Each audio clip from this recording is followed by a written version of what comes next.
Isa ito sa pinakamatinding challenge kapag leader ka. Isa ito sa pinakamatinding challenge kapag ka magulang ka.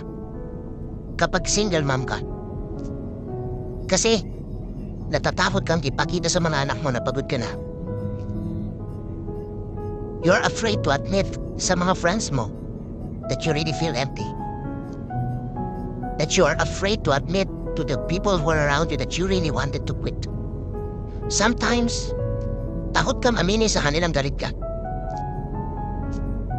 And as leaders, we really feel this a lot of times, but we are afraid to admit that we are lonely. You can be surrounded by thousands of people and still feel lonely. It happens. And sometimes we are afraid to admit that I cannot take this anymore.